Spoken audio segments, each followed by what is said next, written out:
नसीम, माशाल्लाह मुबारक हो आपको, आपने सेकंड टाइम इनिंग में 5 विकेटें हासिल की, बहुत बड़ा अचीवमेंट है, बड़ा कामयाबी है। ओवरऑल कैसे देखते हैं, जैसे कि आपने पहले ही ओवर में जो है उसको आउट किया और उसके बाद फिर आप आउट करते चले गए, तो ओवरऑल अपनी परफॉर्मेंस को कैसे देखते हैं? Thank you. सबसे पहले तो अल्लाह का शुक्र है कि मैच जीतते हो, और परफॉर्मेंस का तभी मज़ा होता है जब आप मैच जीत जाते हो। और अल्लाह का शुक्र है, बस सिंपल था, जो प्लान बनाया हुआ था कि अपने स्ट्रेंथ पे बॉलिंग करनी है और उसी तरह अपनी बॉलिंग की है, अपने प्लान को फॉलो किया और अल्लाह ने उसमें कामयाबी दी। अस्सलाम वालेकुम Naseem, this is Biram Kazi from grassroots cricket. सबसे पहले आपको बहुत बहुत मुबारकबाद अपने सेकंड 5 विकेट हॉल लेने पे ओडीआई क्रिकेट में। आपका बहुत ही प्रोलिफिक स्टार्ट रहा है इंटरनेशनल क्रिकेट में, टेस्ट और टी20 में तो अपनी परफॉर्मेंस आप दिखा चुके थे, अब ओडीआई क्रिकेट में भी आपने दिखा दी है। तो मूविंग फॉरवर्ड, क्योंकि आप एक फास्ट बॉलर हो, कौन से फॉर्मेट्स ऐसे हैं जिनको आप प्रायोरिटाइज करना चाह रहे हो अपने करियर को प्रोलॉन्ग करने के लिए? देखिए, मैं तो जो भी फॉर्मेट हो, टेस्ट हो, टी20, वनडे हो, एंजॉय करता हूँ क्रिकेट को, अपनी बॉलिंग को एंजॉय करता हूँ और डे बाय डे इम्प्रूवमेंट करने की कोशिश करता हूँ। और यही ख्वाहिश है कि तीनों फॉर्मेट में अच्छा खेलूँ और अच्छी परफॉर्मेंसेस दूँ और पाकिस्तान के लिए अच्छा खेलूँ और पाकिस्तान को मैचेस जीतवाऊँ। नसीम शाह, वर्ल्ड क्लास आपकी परफॉर्मेंस तमाम फॉर्मेट्स के अंदर दिखाई देती है, जितनी रैपिडली आप इम्प्रूव करें। एक वक्त ऐसा भी था कि जब आप सिर्फ रेड बॉल के बॉलर करार दिए जाते थे मोस्टली शुरू के अंदर जो क्रिकेट थी, दैन फिर आप टी20 में बहुत इम्प्रूव किए। क्या रोल रहा इसमें पाकिस्तान सुपर लीग का, कोयटा ग्लैडिएटर्स का, और किस तरह देख रहे हैं नेक्स्ट सीज़न को?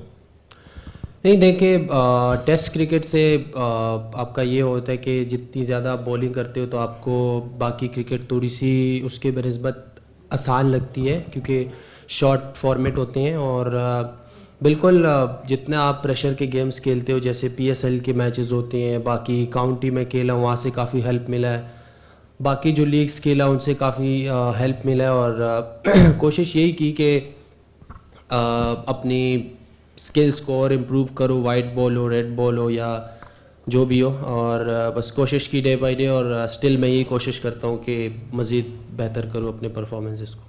नसीम शाह, आप जो टेस्ट सीरीज़ हुई यहाँ पर उस पर काफ़ी कहा गया कि बॉलर्स के लिए बहुत ज़्यादा मुश्किल है यहाँ पर बॉल करना।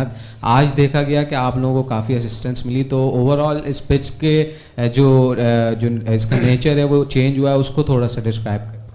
नहीं, देखिए, टू बी ऑनेस्ट, पिच तो अच्छी थी और सबको क्रेडिट जाता है, बहुत ज़बरदस्त बॉलिंग की है वसीम ने, उसामा मीर, नवाज़ भाई, सब ने बहुत ज़बरदस्त बॉलिंग की। और पिच अच्छा था, ऐसे भी नहीं था कि बॉलर्स को बहुत ज़्यादा हेल्प मिल रही थी, ऐसा भी नहीं था। लेकिन ये था कि थोड़ा रिवर्स हो रहा था, जिससे हमने फ़ायदा उठाया और थोड़ा बहुत जो ग्रिप हो रहा था बॉल, तो हमारे स्पिनर्स ने बहुत ज़बरदस्त बॉलिंग की और बाकी बैट्समैन अच्छा खेले, तो ओवरऑल परफॉर्मेंसेस बहुत अच्छी थी।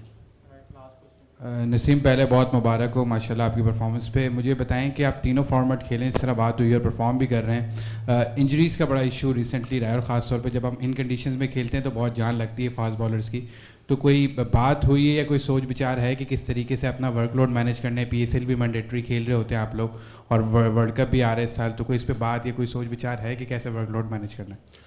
जी देखिए, बिल्कुल इस पर यही बात हो रही है, क्योंकि जब आप टी20 खेलते हो ज़्यादातर, जैसे हम वर्ल्ड कप खेल लेते सारे फास्ट बॉलर और फिर अचानक से सीरीज़ आई, अनफॉर्चुनेटली हमारे पास ऐसा कोई है नहीं कि हमारे पास और ऐसे बॉलर बिल्कुल तैयार हो टेस्ट के लिए, तो ऑब्वियसली हमें खेलना था। और वो एकदम से जो हमारा वर्कलोड था, हम 4-4 ओवर कर रहे थे वीक में, पूरा 12 ओवर बनते थे 3-4 महीनों से, और फिर अचानक से हम टेस्ट क्रिकेट खेले जिसमें ज़्यादा बॉलिंग करनी पड़ती, लंबी बॉलिंग